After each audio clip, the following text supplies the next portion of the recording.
I remember, and I can't tell you to this day whether or not I said it out loud or I said it inside, but I remember looking at her going, it's not you, it's me. Like I got that I was broken. There was something in me that was just missing, and I didn't know what that was.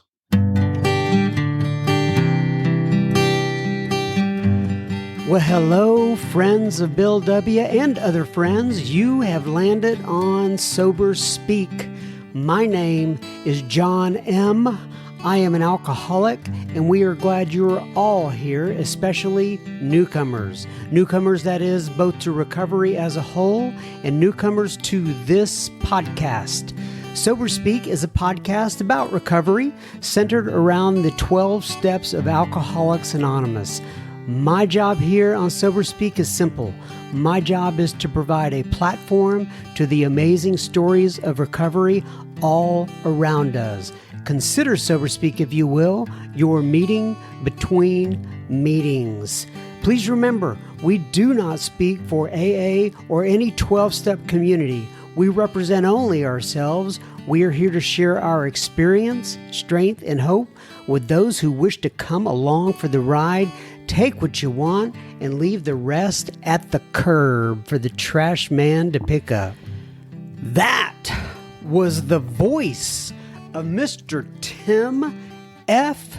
that you heard at the beginning of this here episode number 243. And you're going to hear so much more from Tim in just a moment. But first things first, I've been traveling a little bit here, so I got to catch up with some recognitions.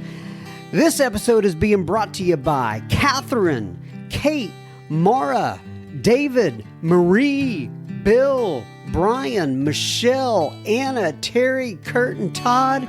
And so you say to yourself, what in the heck did Catherine and Kate and Mara and David and Marie and Bill and Brian and Michelle and Anna and Terry and Kurt and Todd do to deserve this recognition? Well, they went to our website, soberspeak.com.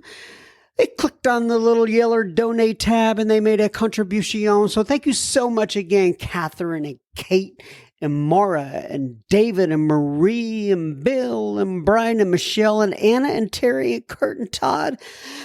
This episode is coming right out to Ewans. I really do appreciate ya helping me keep the virtual lights turned on. Muchas gracias. There is my bilinguality coming at you all. Once again, never be jealous of my bilinguality. God grants that talent to some people, and some just don't receive that talent. I can't help it. I just got it.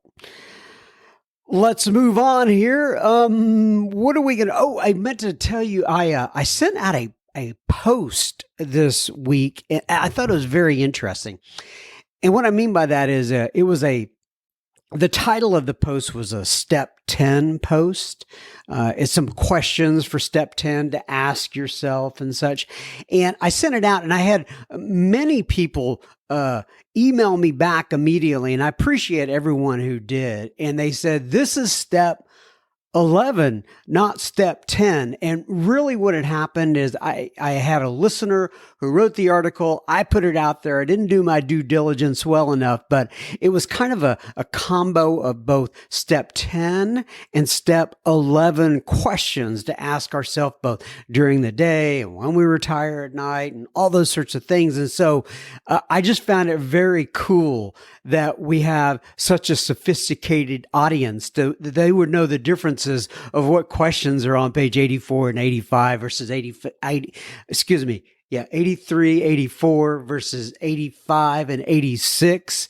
Do I have that right? No. 84, 85 versus 86 and 87, which is steps 10 and 11 in the Big Book of Alcoholics Anonymous. And so, anyway, I immediately went back and retitled the post steps 10 and 11 to get that all straight. But anyway, thank you all for writing in and correcting moi. I really appreciate it. But, hopefully, though, even though it was technically not sound, if you will, hopefully we had some people that ended up doing additional inventory. In fact, moi, started doing additional inventory today, the day that I'm sending out that particular email, and some stuff that I have going on in my life. And I said, John M., you need to do a little bit of inventory there. So why don't you get out the pen and the paper and start writing some things down? And I did. So. But anyway, hopefully we had some people that are doing additional inventory out there in the world, right? Looking at themselves and their own selfishness, dishonesty, resentment, fear, and asking themselves those questions. Was I packing into the stream of life, and all those things? And if you don't know what pages 84, 85, 86, and 87 are in the Big Book, I would highly encourage you to go check it out. All right.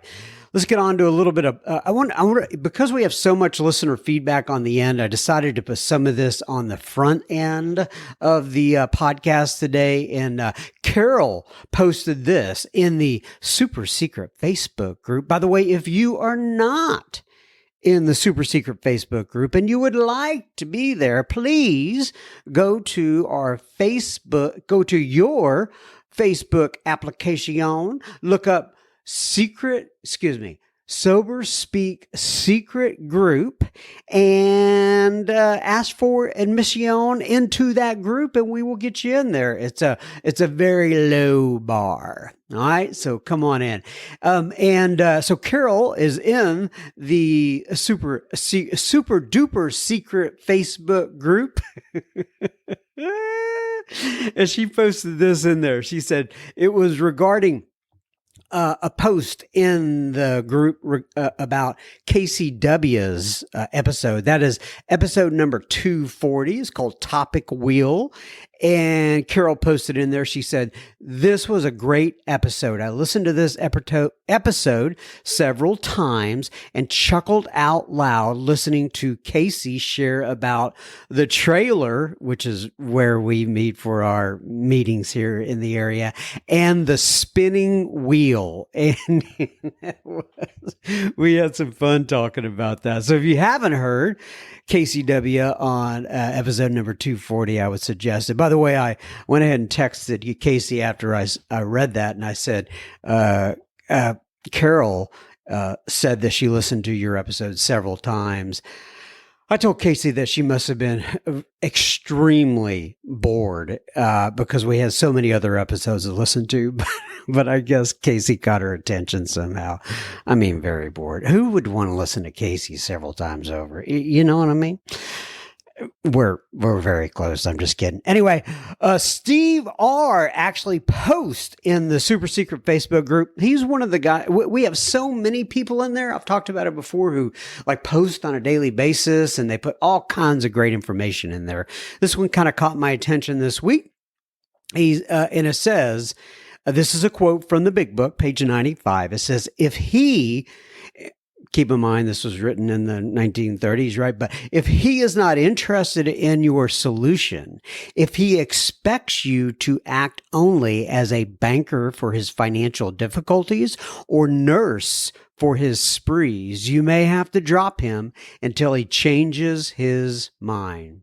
This he may do after he gets hurt some more, page 95. So, I just, that really caught my attention, and I thought I'd read that today just in case somebody else out there needed to hear it today. And I'll read that one more time. It says, and they're talking about a prospect, another alcoholic that you're working with in the program. It says, if he is not interested in your solution, if he expects you to act only as a banker for his financial difficulties, or nurse for his sprees, you may have to drop him until he changes his mind. This he may do after he gets hurt some more. Page 95.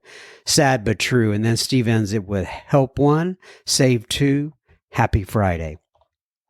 And here's another thing. Oh, I saw this in the Facebook group as well. And this is a lady who is new in the group, and she wrote out, she says, "Good morning, you lovely people.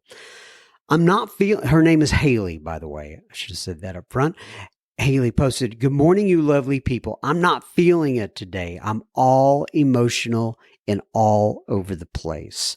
On the upside, I am 2 months sober today," and then big hearts, 3 different hearts. And the reason I'm sharing that is because after she posted that, she just got tons and tons and tons of comments and encouragement. And once again, I don't recommend the Facebook group as a replacement for meetings or actually being with people and all that sort of stuff, but a lot of people seem to get a lot out of it. And so I just felt great that so many people replied with the encouragement, and some gave advice. You know how social media is, but nonetheless, so many people replied and felt Haley's pain, if you will, and they were all very encouraging. All right, now on to our featured guest of the week. This week we have Tim F, and this is part 1 of Tim. But anyway, the title of the episode is "It's Not You, It's Me."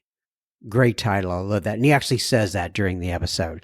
Tim has been sober since March 11th, 1986. Let me do the math for you. He is 36 years sober. We discussed Tim and where he grew up in Oklahoma, participating. Now, catch this.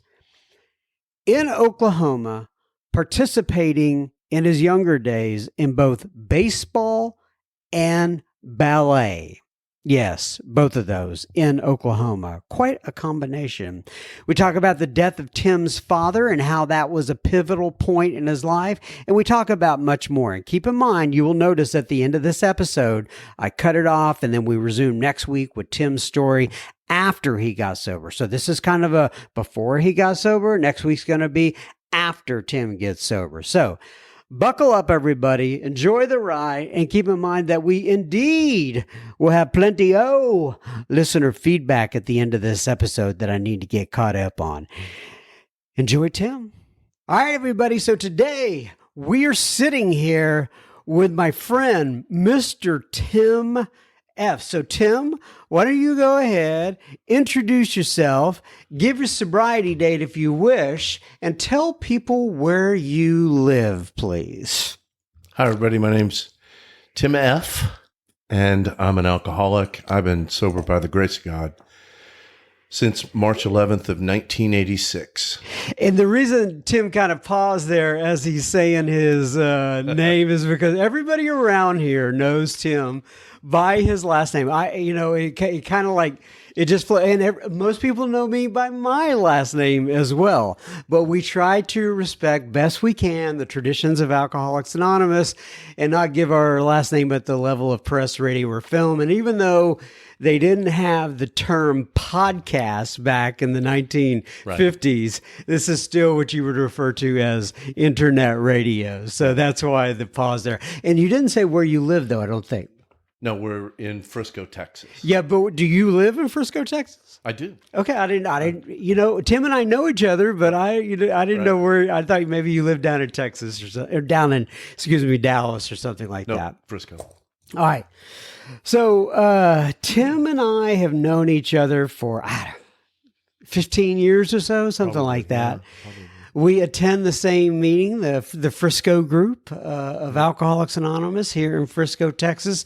You are actually one of the first people that I asked to come over here and be on the podcast. You probably don't realize. right? Yeah, I mean so that's been since like 2018 or something like that. Right. And so We've never been able to. we just didn't. We weren't able to connect. And now 240 or so That's episodes amazing. later, here we are. Yeah, that's cool. I'm glad you finally made it over. Me too. Thanks for having me. Yeah, for sure. Yeah. Okay, Tim. So this is going to be basically kind of a, what you were like, what happened, and what you're like now type of thing. So let's go ahead and get started. I know you grew up in Oklahoma, right? So why don't you talk about where you grew up, what your family was like, and that sort of thing. Well, just a normal kid, played baseball and did ballet.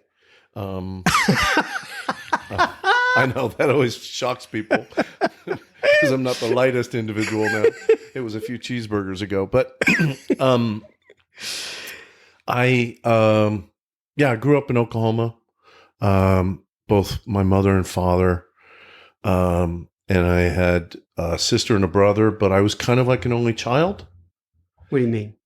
Well, there's 15 years difference between my sister and I, and there's 12 between my brother and I. So I really was the only child around. The stuff about the childhood, it's amazing. Both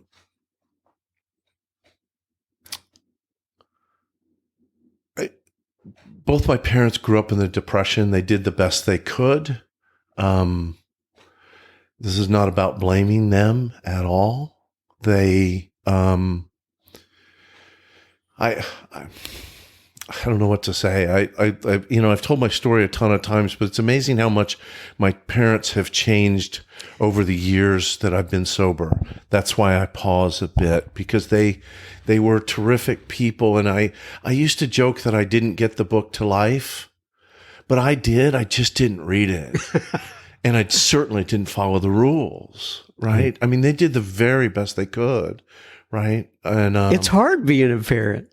It's incredibly hard. I don't know, I've never actually done it, and I'm grateful now for the upbringing that I had, because I'm now able to kind of look back at it and have a completely different feeling. I just know that from the get-go, I didn't feel comfortable. And you hear that a lot in the rooms, right?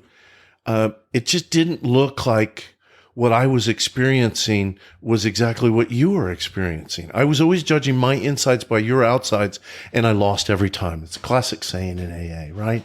But it was so true for me. I always felt like if the spaceship landed and the little guys came out of the ship and said, "Tim, it's time to go back home," I would go, "Thank God." Because I always felt like an alien. I just didn't feel comfortable. And that was from my earliest memory.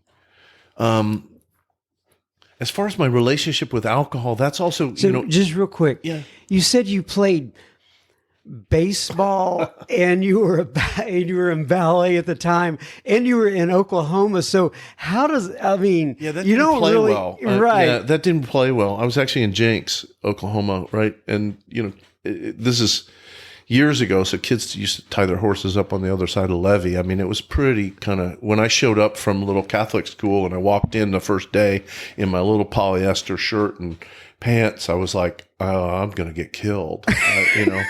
It just compounded that feeling of not feeling like I'm fitting in. But at that point, I just played baseball, but I didn't play at school. So none of the kids at school knew I was actually really good. I was going to be a baseball player. I mean, that was kind of what I was going to do.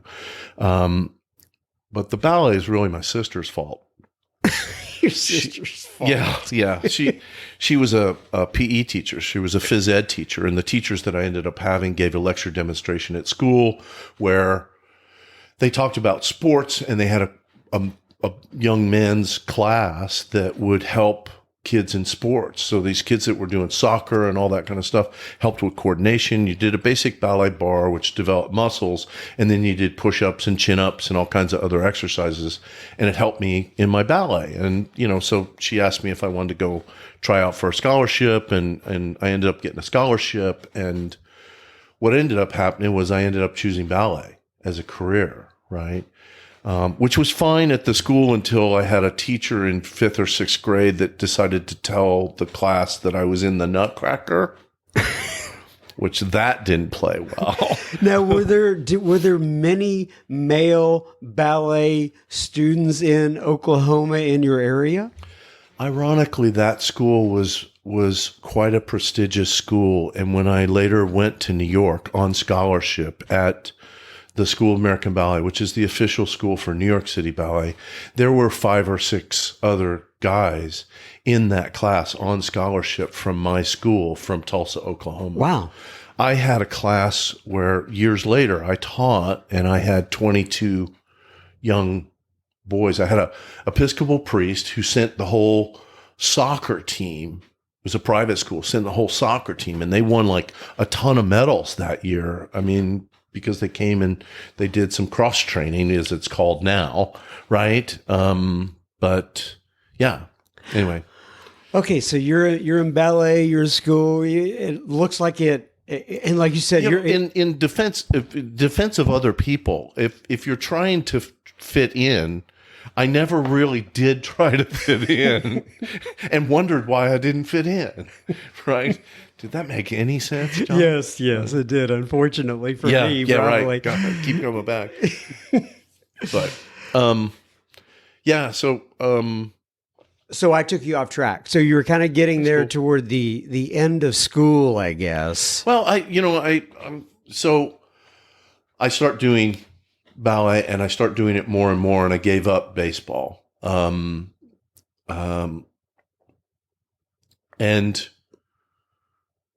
I want to talk about a little bit about the drinking, because it's like my parents drank, and from other people's perspective, they drank a lot. I never saw my father repeat himself. It looked like he walked around with that one drink the whole party. My mom overdrank, right? But I wasn't all of their friends. They would have these parties. They were all like New Yorkers, and they all drank a lot. And my sister, as I said, was 15 years older. When she got married, I was 11 years old, I guess. And I remember bartending at the wedding. Like the reception was at my parents' house, and 11 years old, I was bartending, which my parents didn't get pissed off at, but they did that I put out a tip jar. Somehow I knew enough to put out a tip jar at 11. So I really didn't drink a lot. I didn't get in trouble with drugs or alcohol or anything like that. The real demarcation, the real moment where stuff changed was my father died of cancer. We found out his neck, throat swelled up, and 6 months later he was dead. How old were you? 16. Yeah. Right. And that I was angry at God. I didn't have any friends or anything that had ever experienced anything like that. I was completely alone. And to other people's defense, I was the kid that my brother would, when he would come home from school, how was school? He'd proceed to tell you how school was. Me, I'm fine. Mm-hmm. It was fine.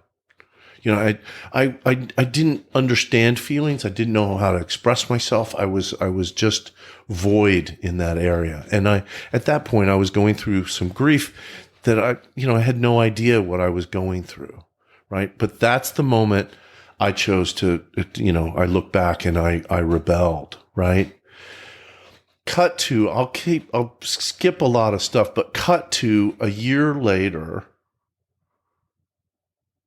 the same day that my father died, the same time of day, 3:30 in the afternoon, I was in court looking at 2 felonies at time of state prison and looking at being charged as an adult. For what? For methamphetamine. So I had gotten busted. My story was I was buying it for other people, but I got caught with it, and I got caught with it at school. And So as a result of that, I got kicked out of my senior year. I had to go into a new school and there was one school in Oklahoma that would take me. And I was that kid that was walking down the hallway in the middle of the year who had just gotten kicked out of some other school. And I already had a reputation I didn't even understand because people were like, what did he do? Did he kill somebody? Or, like, who is this kid? So, but the main thing was I'm in court and I have to turn around and look at my mom, and I got that look. Yeah. Right. If you're an alcoholic and you've had family, you understand that look. And I remember, and I can't tell you to this day whether or not I said it out loud or I said it inside, but I remember looking at her going, it's not you, it's me. Like I got that I was broken. There was something in me that was just missing. And I didn't know what that was. Ended up getting probation. I had a pretty damn good lawyer, and they didn't try me as an adult. And as a result, I wasn't able to go to New York. Up to this point, I'd been going to New York every summer for on scholarship. They would pay me actually to go to New York City to go to a couple of different schools. Actually, did American Ballet Theater and School of American Ballet. It was a big deal, right? Mm-hmm. That was another thing. I was a nobody at school, and yet every summer I was a hot shot. Mm-hmm. Like that was like, so I couldn't wait to get out of Tulsa, Oklahoma, because that was the problem, right? I couldn't wait to get to New York. So when I did finally get a chance, I went to New York. I spent a year, and at the end of the year, now, are you out of high school at this time? Yes, okay. I graduated high school, and I was 17, and I spent a year and got into New York City Ballet, actually. Now I don't know a whole lot about ballet, but I'm assuming that's one of the top.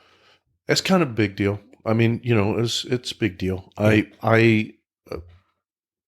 have one story about the graduation performance from School of American Ballet. There's this guy named Jerome Robbins who did a little thing called West Side Story and a bunch of other things, right?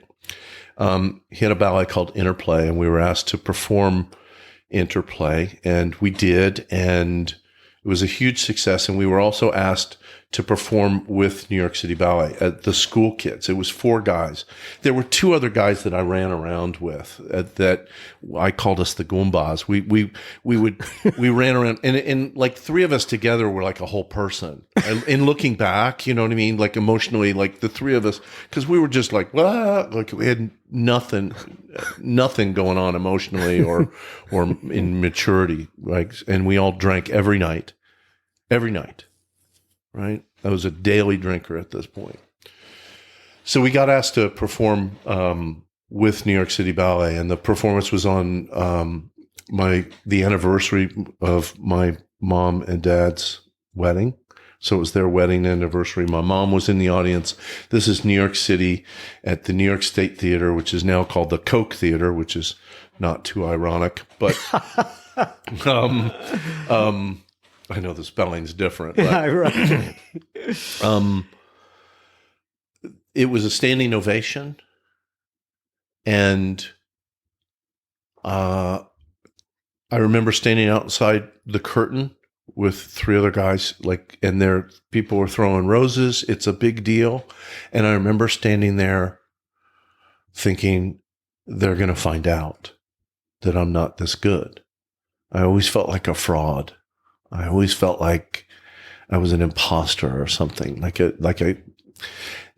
should have been a great moment in my life. I don't tell it to impress people because it should have been an incredible moment in my life. And it was, but like deep down when I was inside, I had this doubter inside my head that was constantly telling me, you don't deserve this. You're a piece of crap. Why are you here? And, that's what I was living with in my head. And I think when I drank, that went away, at least for a period of time. And I was able to kind of mingle and look as if, I was the same as you. Right. Never once. I think I've recently kind of revisited this whole thing because I've been going through, this is not ironic that now I'm talking to you, because there's some stuff going on in my life that's been some of the most challenging stuff I've ever dealt with. And I think I spent a lot of my time in my life trying to prove that I was not something. Mm-hmm. And anytime you try to prove something that's not true, you actually compound the problem and you make it true. I never saw that, never been able to find a way out of it. Right. I know I digress a bit there, but no, that's interesting. That was very interesting. I mean, I think that's Bill was talking about an emotional sobriety, when what I know about myself to be true and what I believe and feel about myself to be true is the same. Mm-hmm. Right. And that's not ever been the case for me. Right. I love when I go to meetings and there's people with 6 months of sobriety talking about emotional sobriety. I'm like, let me know if you get it, because I could use some help myself. Right. Right. You probably don't have that problem, John. But, no, I do. Yeah. So I don't know, where the heck was I? I wasn't even sober yet. So you were at that moment there where you were standing off stage. So I had an incredible career ahead of me, right? And the book talks about the just uncanny, the gift that we have about getting tight at exactly the wrong time. Right. That we earlier we were talking about holidays, and if there was anything worse than me not showing up, it was when I did show up for holidays. You know what I mean? Because the event was always turkey on the lawn, But I'm daily drinking at this point. I'm in a career that people think, like, wow, this is truly disciplined and all that. And, I didn't drink while I was dancing, but anytime I wasn't dancing, I was drinking. And this was the 80s, so I found some white powder that allowed me to drink bionically. And so I started doing a lot of coke.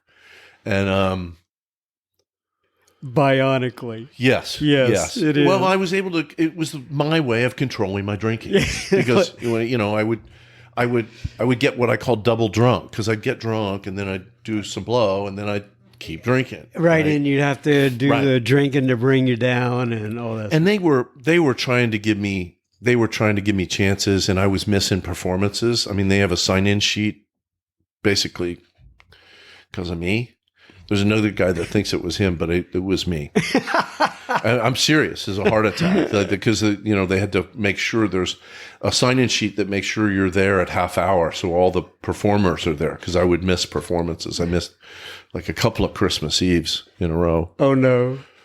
Yeah, that's bad. Yeah. And there was a series of at this point, Balanchine is pretty sick. And later on, when I left in 83, right after I left, he passed away. I don't think it had anything to do with grief that I had left the company or anything. But he, while they were giving me a chance, there was I'm going to tell you the story. Okay. This is one that, for the books, I guess, there was a new ballet being done by the guy who ended up being the director of the company. It's called L'Histoire de Soldat, the history of the soldier, and it was set to Stravinsky. And I don't know if you've ever counted Stravinsky, but it's like 7s, 11s, 3s. It's really, really complicated. The melody's doing one thing and the counts are doing another, and it's incredibly difficult to count. But somehow, after being up for 3 days, snorting cocaine and drinking, I was sort of one with Stravinsky. I sort of intuitively knew what Stravinsky really wanted. And again, I'd been up for 3 days. And I show up at the theater for what is a a world premiere dress rehearsal. There's donors in the audience. It's not a live performance, but there's a whole orchestra, the whole deal. It's a big deal. I come flying out of the wings doing some choreography that's never been seen before, and to my knowledge has never been done again.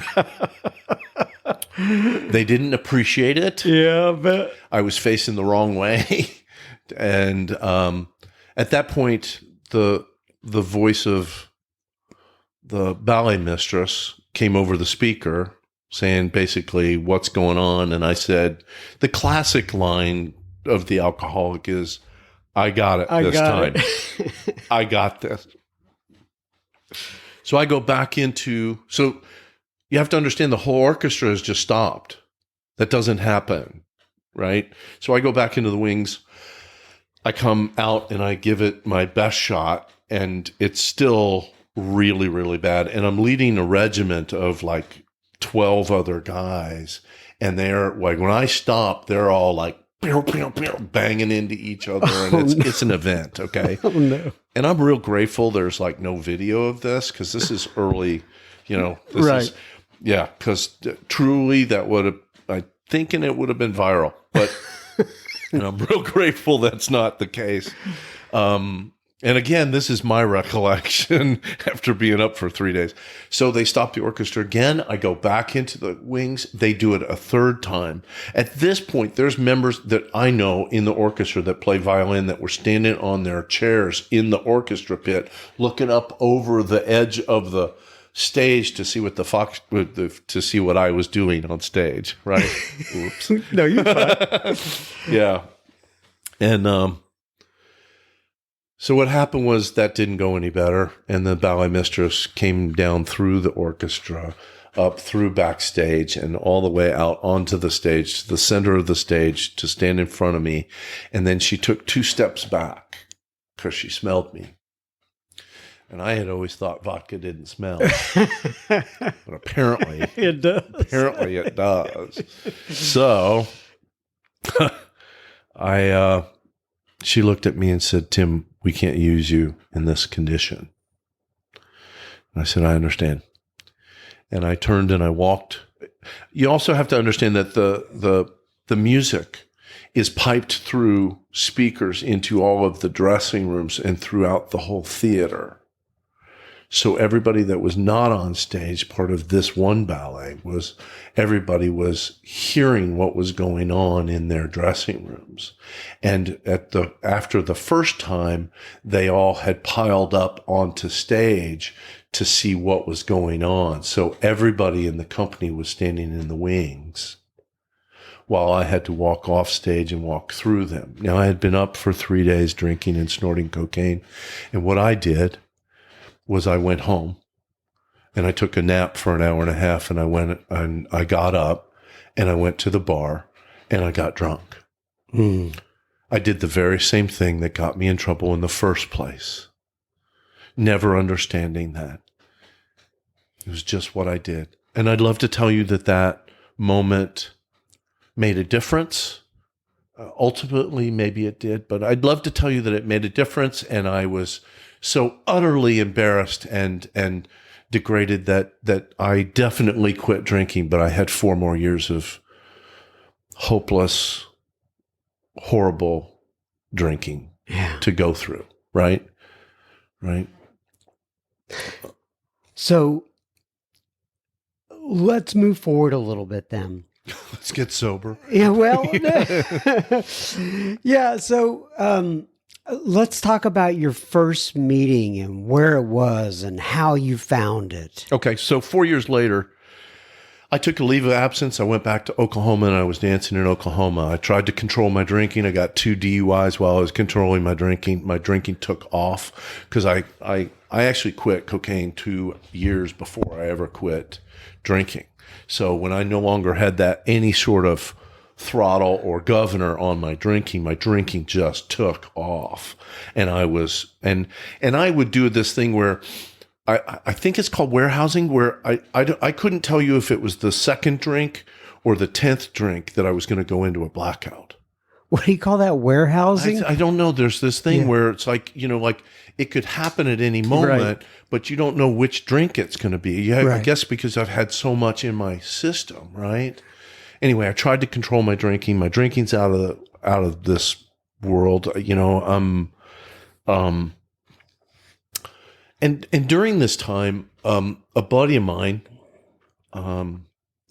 had gotten sober, and I didn't even know that term, right? I forget that like all these terms like sobriety date, all that kind of stuff. Like I didn't know what the hell we were talking about. So I once a month I'd have a conversation with Doug, and Doug would talk about I'm like, Was Doug in the ballet? yeah.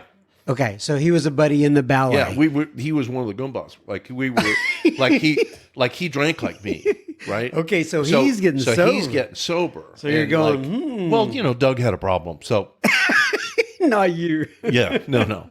So, we'd BS for a while on the phone, and then I'd finally get to the question that I wanted to ask him is like, are you still doing that not drinking deal? And he'd say, yeah, a day at a time, first things first, live and let live, or some sort of bumper. Like, I'm like, Doug is like, obviously is talking in bumper speak, bumper sticker speak. And, but it got to be like 4 months, like 5 months, 6 months, 7 months. I thought there is something seriously wrong with Doug. Right. This is a problem. And I had an audition for San Francisco Ballet, actually. I had 2 auditions. I went one weekend for a job in Switzerland, and then I went back for an audition in New York for a job in San Francisco. So I fly to New York City to do this audition, and I called Doug up. So I have a real quick question. So I'm during sorry this, if I'm talking in like special speak. No. You're doing or fine. No, I have a question about that whole 4 years about your physical condition and what I perceive to be the physical condition you have to be in order to be a top tier ballet. I was oozing alcohol every time I walked into class. I joined a gym just because they had a steam room, or they had and I would go and sit for an hour and try to get out the alcohol before I got into class. Right? So you were just basically talented enough to where you could kind of overcome your. Wow. There was a bar right next to the ballet studio. It was called the Shy Clown Lounge. The Shy Clown. The Shy Clown Lounge, man. It had 2 pool tables and a carpet that had seen more wear and tear. It was like a sewer with carpet. You know what I'm saying?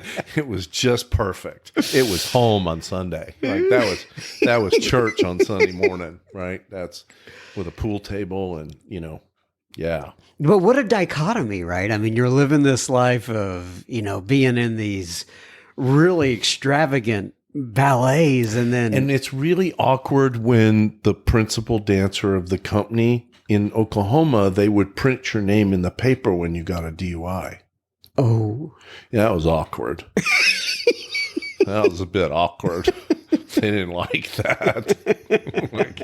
They didn't put your picture or anything in there, but like they put your frickin' name in there and okay. Thank you, Mr. Tim. And as a reminder to everybody out there in the land, we will indeed have Mr. Tim back on the pod next week with the follow-up to his journey after he gets sober. So be sure to tune in next week and hear Tim's journey after getting sober. Now, on to a little bit of listener feedback. And I say a little bit, I got quite a bit here, as I mentioned on the front end of this ep. I have been traveling, and I'm just now getting caught up with some of your listener feedback. You guys are great, right? I mean, it's just fantastic how much feedback we get here on the podcast. it's that community feeling. It's what makes it all worth it for me. And when you guys send me feedback about these various guests that I have on the episodes, I share that feedback with them, and it helps to make their day. They love to hear it. I mean, they absolutely love to hear it. So if you want to give me some feedback on any of the guests, or if you just want to send something to me, that's fine too. But I'm at John, JOHN, at soberspeak.com. And if you're not on our email list and you want to be, just go to the Soberspeak website and you can sign up there, or just send me an email and say, "Hey, John M." Just say it like that. "Hey, John M, will you please be, kind and courteous? Will you please add me to the email list? I'd like to be on it." Now, on to some listener feedback. Corey posted in the super secret Facebook group, and I get this question sometimes, so I just wanted to read it. I don't know why I'm reading this, because it's a negative answer, I guess. But anyway, he says, "Are there any Sober Speak live events planned for the near future?" The answer is no. And why is just because I don't know, I'm lazy or whatever you want to call it. I need to feel it in my bones when I get ready to do it, because it's quite a bit of work. And so there's nothing planned for the near future, but hopefully we'll get something done before 2022 is out, through, whatever you want to call it. You know what I'm saying. Terry writes in, and Terry says, "Hi, John. As always, I just love," in big capital letters, "the podcast you post. Buddy C's Powerless but Not Helpless was exactly what I needed to hear today, and the timing couldn't have been more spot on. I just come from my quote, night shift, unquote, of being with my 86-year-old mother-in-law, whom we just put into hospice due to cancer. The details and circumstances of our situation are different than what Buddy and his family experience, and there is no way I could understand the anguish and pain they had to endure." She's talking about Buddy. "But I relate anyway. For this alcoholic, there is so much comfort in that, quote, divine connection, unquote, when I feel like I'm the other alcoholic talking with another alcoholic," if that makes any sense. Yes, I do get it. Thank you so much. God bless you, and please keep up the great work. I know you're helping countless numbers of us. You certainly have been helping me for a couple of years. Terry B, praying hands and big hearts, and thank you so much, Terry. And if you haven't heard Buddy C's episode, it's called Powerless but Not Helpless.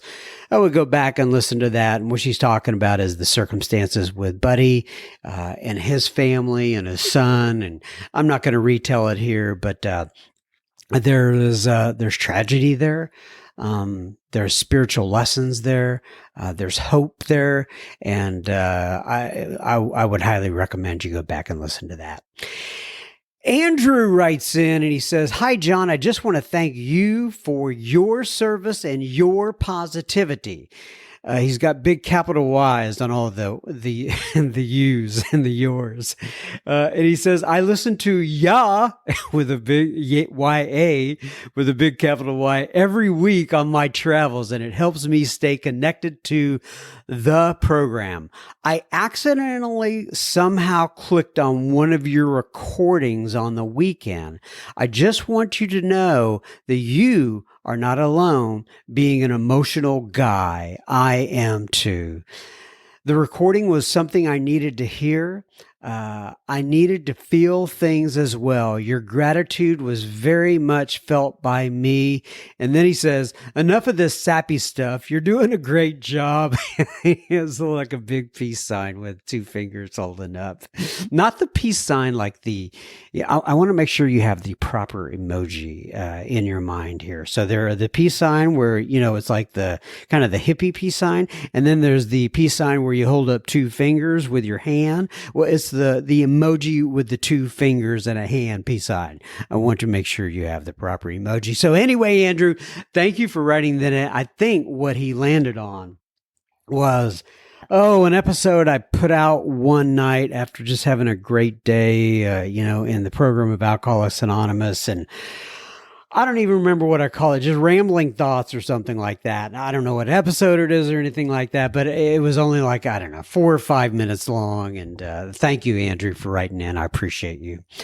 Chris writes in, he says, "Hey, John, I am a year sober. I work in Florida doing 5G upgrades for, and then he says a big telecom company. I won't say the name of the company.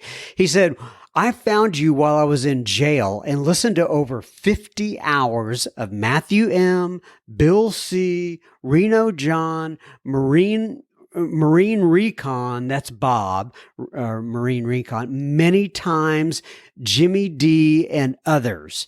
I was truly inspired, and it helped me so much while incarcerated to hear the words of these people and yours. I really enjoy all your episodes, and I'm happy to be another day sober. I do work with a sponsor, and I do my step work. Matthew M. really helped open my understanding of these steps, and I related to him very much. Thank you for everything you do.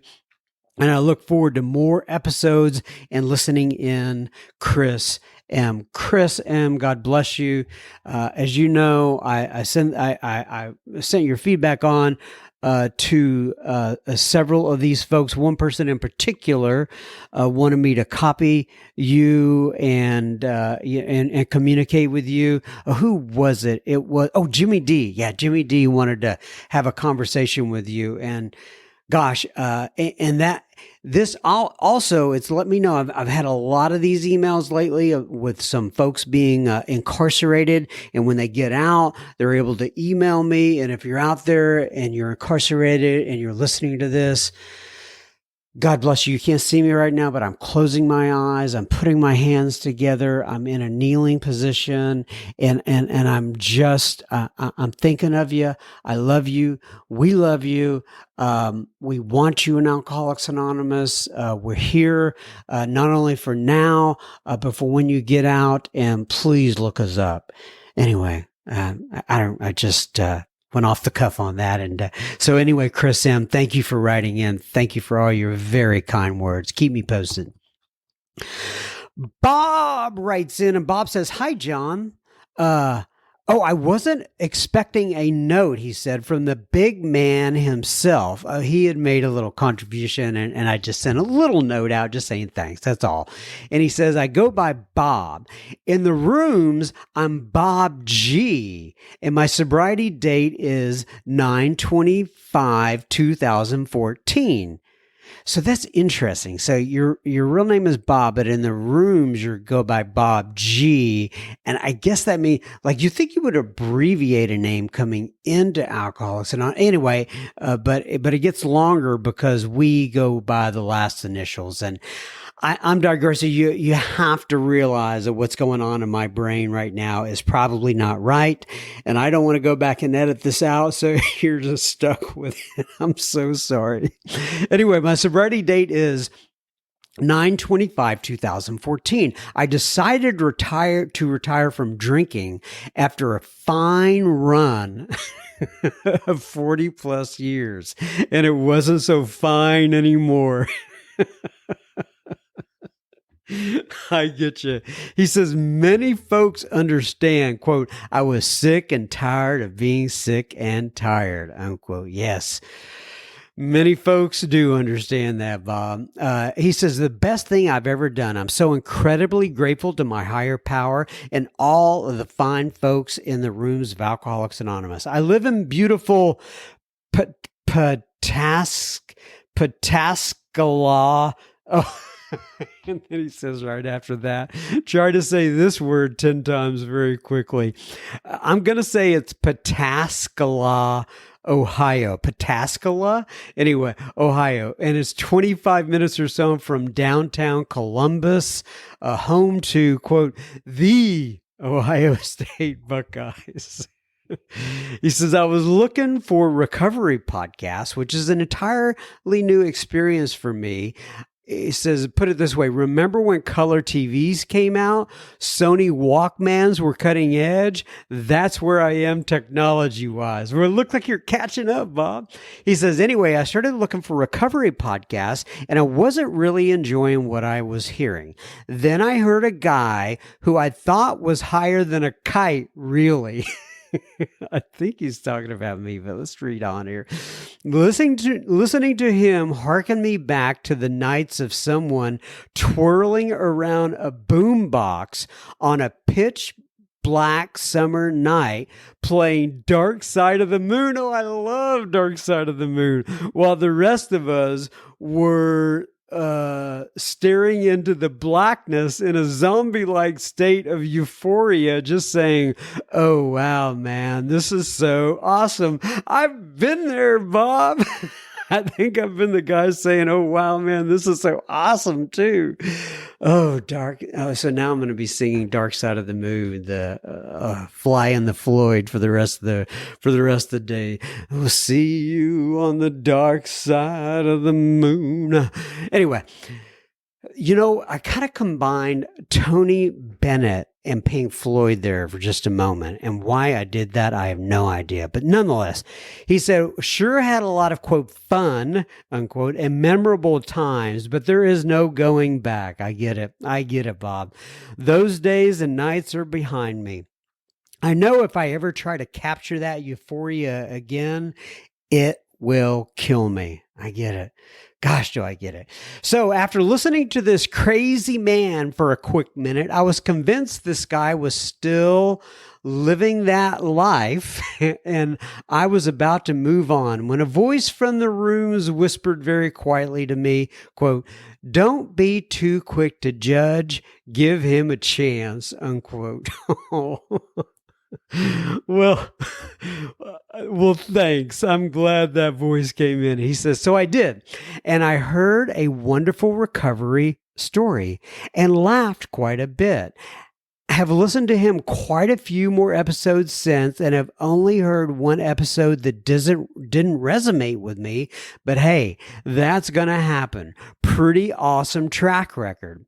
Really thankful I heard that whisper and, in big capital letters, listen to it. I've grown to love this wacky guy named John who makes recovery stories fun, entertaining, and enlightening. You can't beat a combo like that.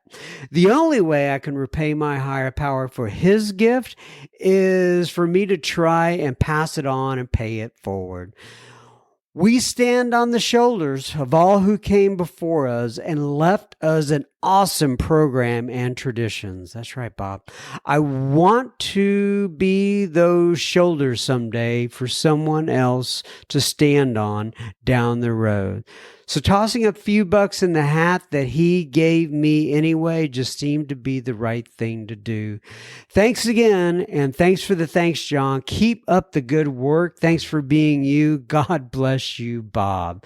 Well, Bob, up there in Pataskala, Ohio, thanks for writing in. I appreciate it. That was very, very kind of you to write in with all those nice words. Britt posts in the super secret Facebook group. She says, hi, I'm new to the group and I've been listening to the Sober Speak podcast on my long drive to and from work for a while now. The podcast really helped me when I can't get to a meeting. I'm Brittany. I'm an alcoholic. And today, by the grace of God in the rooms of AA, I have 2 years, 4 months, and 4 days of continuous sobriety. Well, congratulations, Brittany. That's fantastic. Pretty soon, you're going to be coming up on 3 years. A day at a time, though, right? I get it. And nonetheless, it's very good to hear from you in the super secret Facebook group.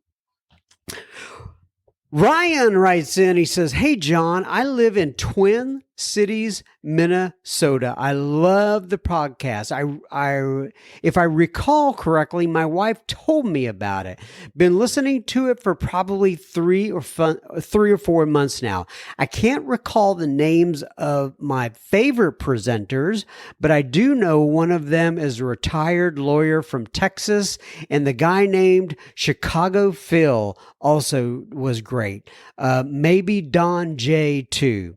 I have a long story, but one part of it that I'm still discovering more about is how to manage the symptoms of TBI with recovery. And I'm pretty sure that TBI is a traumatic brain injury. He says the TBI didn't get me into the rooms. I was there before, but it brought me to a new level of challenges in managing emotions, fear, resentment, and impulse control.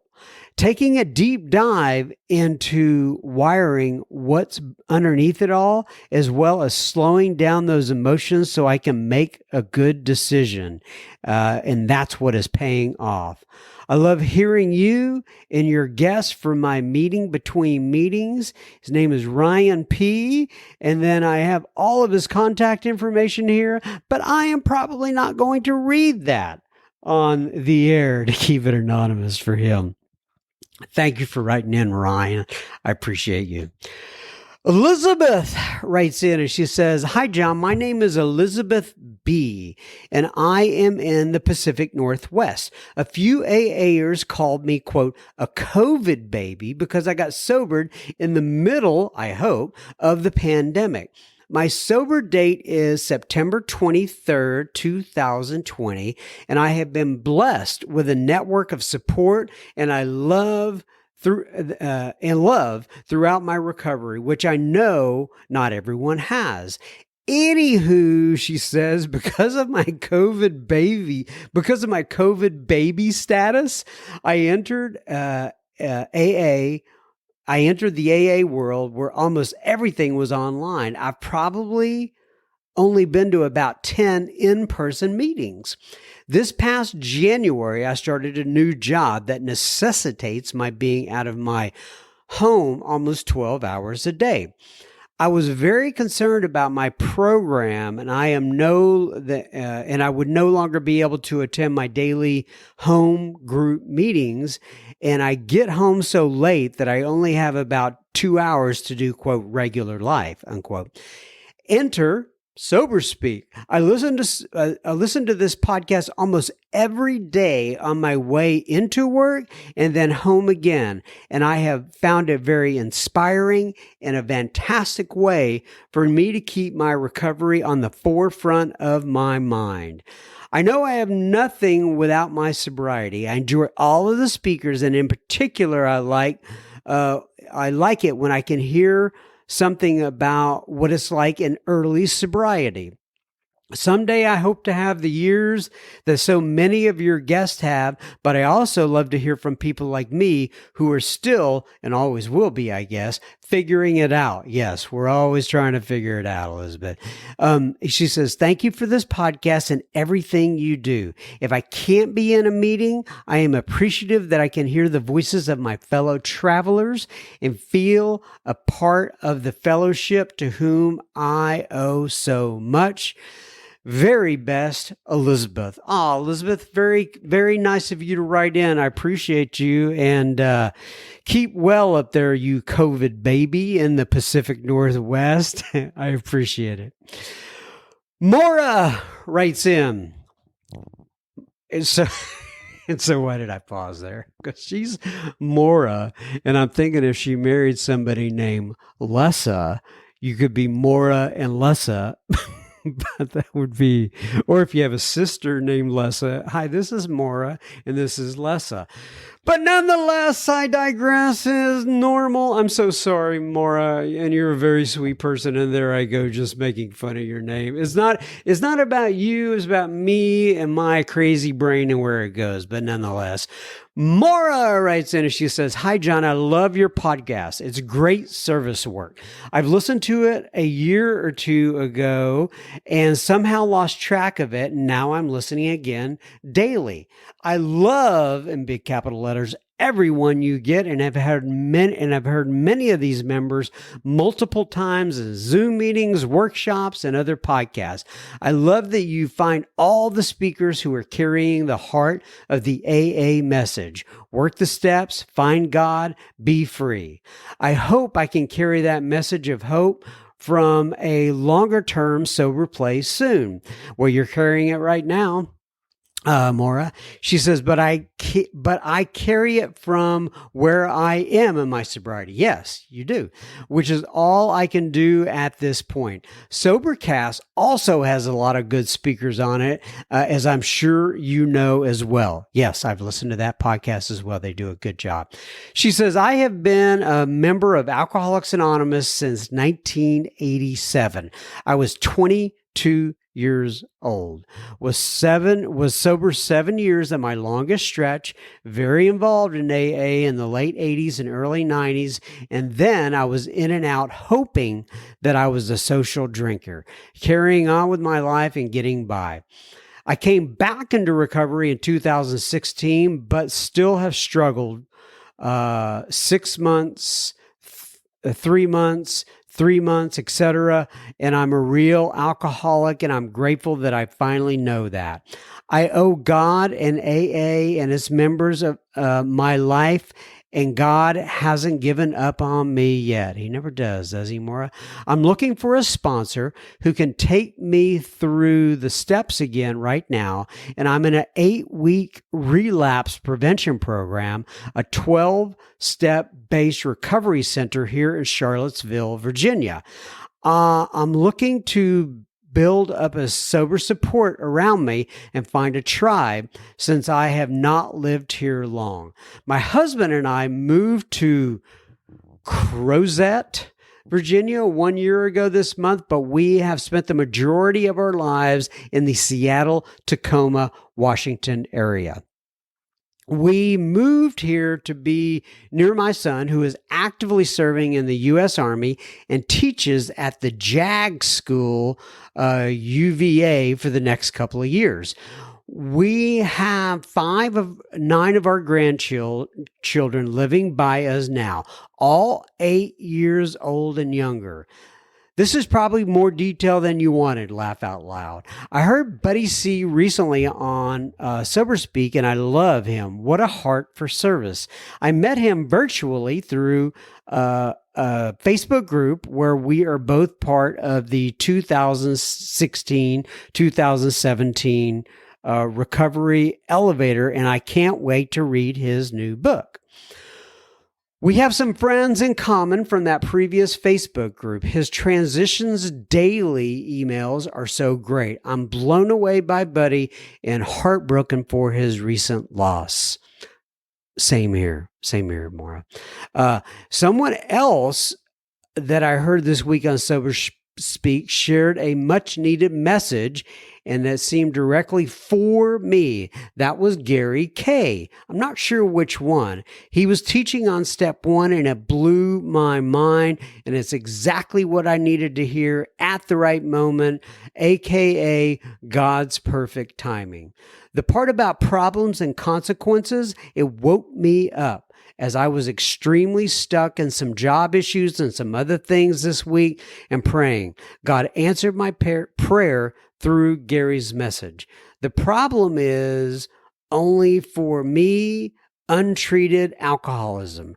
Everything else is consequences. I love that. It brought me so much clarity and got me back on track, putting my recovery first again. Do you know, John, about the great fact speaker on Zoom every Friday night at 7 p.m. Eastern? I bet you do. 500 plus attend every evening. You could snag a few great speakers from that group, I bet. Yeah, I bet I could. Oh, it's just hard to hear all the speakers I want to hear out there. Then he says, not every night is awesome, but there are amazing nights, and some of your speakers have been on the podcast too, I'm sure. I will be contributing to your podcast ASAP. Don't worry about that. Oh, I think you did. But anyway, no concerns, but thank you for saying that. She says, thank you for your service. Keep up the good work. Sounds like you're having fun as well, which is awesome too. Best to you, Mara. Well, thank you, Mara. Thanks for writing in. God bless you. God bless yours, and keep coming back. It works if you work it, right? Leanne writes in. Leanne says, hello, John M. I found your podcast as I was looking for some recovery guidance. I've been in a rough patch in emotional sobriety recently, and I was looking for a podcast rather than calling my sponsor, which seemed like the logical thing to do at the time. The first podcast I listened to was Marty C., and since then, I've taken a deep dive into the Charlie P. recordings. John, I'm 17 years sober. I did the legwork at the beginning when I was desperate, and then life got busy. That was an excuse for not showing up to meetings, and somewhere along the line, and I will look back soon. I'm so grateful to have heard the message at 17 years old, and I was meant to be.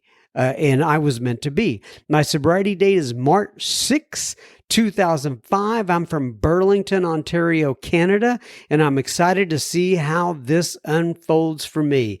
Thank you for sharing the message. Yeah, I think Marty C actually knows you. I appreciate that, Leanne. Jay writes in, and Jay says, hello, my name is Jay. My name is Jay Shree, but everyone calls me Jay. I am a long-time Al-Anon member, and my husband just celebrated his 31st Alcoholics Anonymous birthday, and she puts big clapping hands. I love listening to your podcast, and I really enjoy your guests, like hearing your guests talk about their experience, strength, and hope. I'm also a big fan of the Recovery Show with Spencer. Yes, I know Spencer. He's been on my pod. He says, in your podcast I was just listening to today, you mentioned the Scottish heritage. Yes, I do have a Scottish heritage. And then she says, I just finished listening to, I got to go find this book. I just finished listening to Shuggy Bain by Douglas Stewart on Audible. It is a story about a boy and his alcoholic mother. You should listen to it if you haven't heard it or read the book. I would recommend listening to it, as the narrator is a Scottish actor, and he does an excellent job in a Scottish accent. John, on January 14th this year, this disease of alcoholism took our 44-year-old son. And then she puts a big sad face. And then she says he lived in London, England, and had lived away from his and he had lived away since his college days. He was a brilliant, talented motion graphics designer. We did not know until August 2020 that he was a binge drinker. The last 2 years, with lack of work and fear of COVID, paranoid and going out, lockdowns, etc., and being by himself, his drinking really took off. He could order 6 bottles of vodka at a time online, 2 rehab visits, and having a father in AA for 30 plus years could not save him.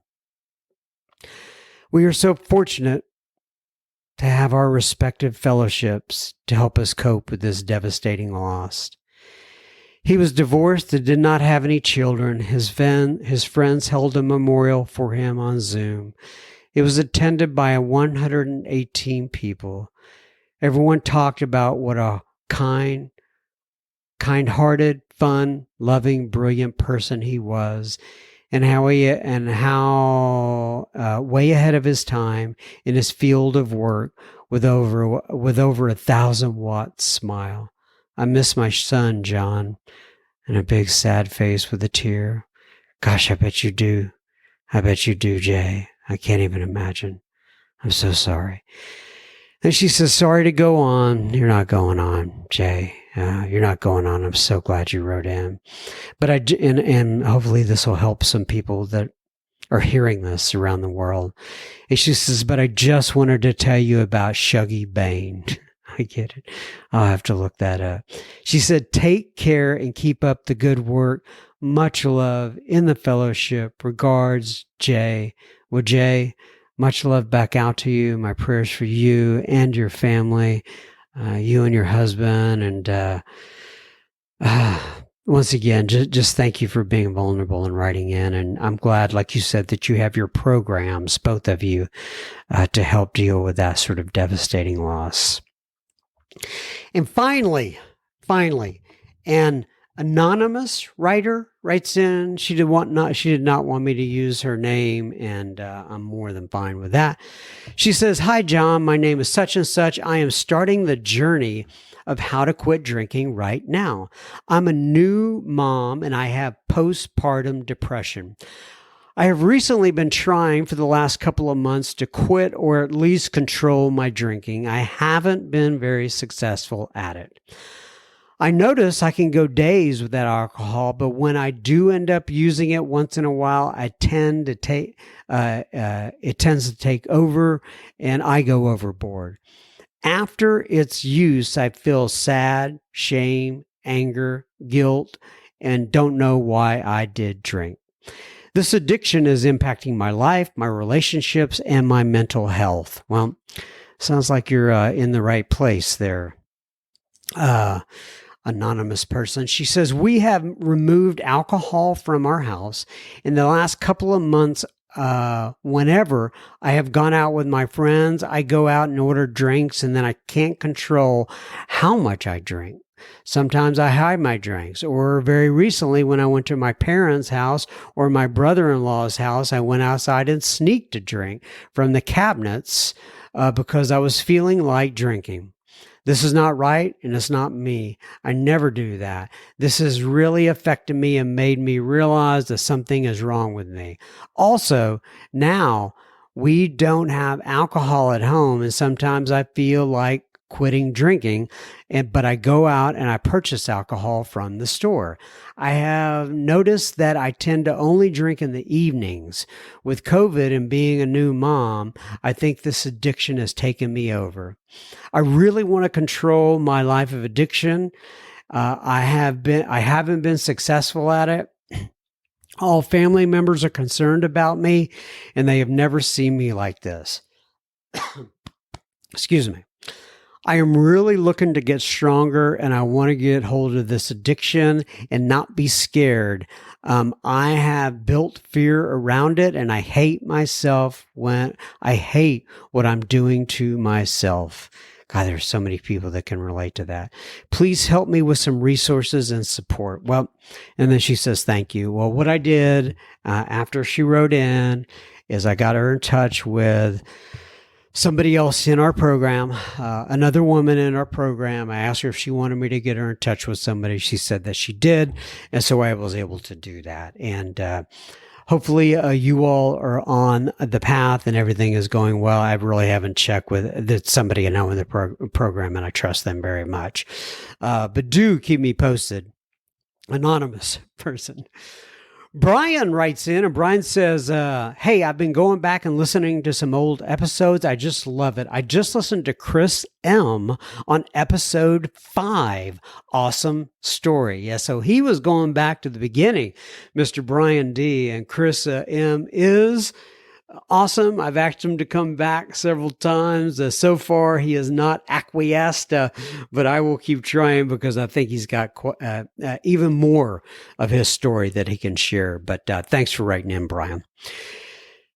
This is the final one for this week. Kay writes in, and Kay says, Hi, John. I'm from Durham, North Carolina. She says, I'm on my third time around. I started in AA in my 20s and I stayed sober and worked the steps with a sponsor. Then I relapsed for 6 months. I got sober again and I went back to Alcoholics Anonymous, worked the steps with another sponsor. I stopped meetings, but I found God. Then I had 16 years. I relapsed again for about 5 years, and now I'm sober again since September 13th. Good for you, Kay. I work in the medical field, and I am now in my 50s, and I have discovered podcasts. I was looking for AA podcasts, and I found this one. I now listen to many different podcasts on sobriety. Good for you, okay? She says, I have never really, quote, fit, unquote, in AA 100%, but it helped me tremendously in the beginning and has saved my life. But I do love, she puts big capital letters, but I do love Sober Speak. I can't think of any names specifically on the guests, but I resonate with so many of the speakers. You are awesome too, KM. Well, thank you, KM. All right, everybody. I am caught up with the listener feedback that I need to be caught up with. Like I said, sometimes my travel schedule gets a little heavy and I can't get all of it in. You guys are absolutely awesome. You know, if I didn't do this listener feedback, these podcasts would take me so much less time, but I want you guys to be heard. I want to build a community. Anyway, it just seems like the right thing to do. All right, everybody. That is another episode of Sober Speak. Please tune back in next week for the second part of Tim F. You're going to want to hear that. Until then, keep coming back. It works if you work it. No, how's it going at the end of the may God bless you and keep you until then. Love you guys. Bye-bye. Thanks for listening. I know that was a lot of feedback, but it was great.